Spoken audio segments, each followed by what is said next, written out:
সিকিম থেকে লাচেন যাওয়ার সময় খুব খারাপ একটা অবস্থায় আমরা সবাই পড়ে গেছিলাম, সেটাই আজকে আমি তোমাদেরকে শেয়ার করব। হ্যালো সবাই, কেমন আছো? প্রথমেই সকালবেলা আমরা ব্রেকফাস্ট করে নিয়েছিলাম, আর আমাদের গাড়ি আমাদের হোটেলের সামনেই দাঁড়িয়েছিল, আমরা সেখানে উঠে যাই।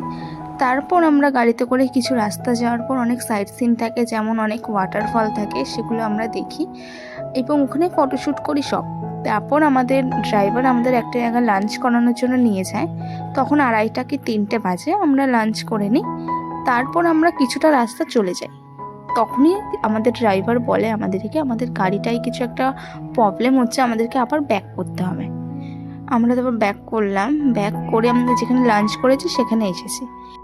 আমরা গাড়ি ঠিক করার জন্য যখন পৌঁছাই তখন বাজে 3টে কি 3:30। সেই 3টে 3:30 থেকে আমরা পুরো 7:30 অবধি ওয়েট করেছি যে আমরা যেতে পারবো কি না আদেও সেই লাচেনের অত উঁচু পাহাড়ে। তার মধ্যে ওই সময় ওখানে বৃষ্টি পড়ছিল, আর পাহাড়ে তো সবাই যেন মিনিটে মিনিটে ওয়েদার চেঞ্জ হয়, একবার আকাশ পরিষ্কার, একবার আকাশ মেঘলা, একবার জোরে বৃষ্টি। আর জোরে বৃষ্টির মধ্যে গাড়ি চালানো অনেক কষ্ট। তারপর অনেক চেষ্টার পরে গাড়ি ঠিক হয়, তারপর আমরা আবার লাচেনের দিকে রওনা দিই। আর লাচেনে যখন আমরা গেছি তখন বাজে রাত 11:30, আর খেতে বসতে বসতে 12টা বেজে গেছিলো।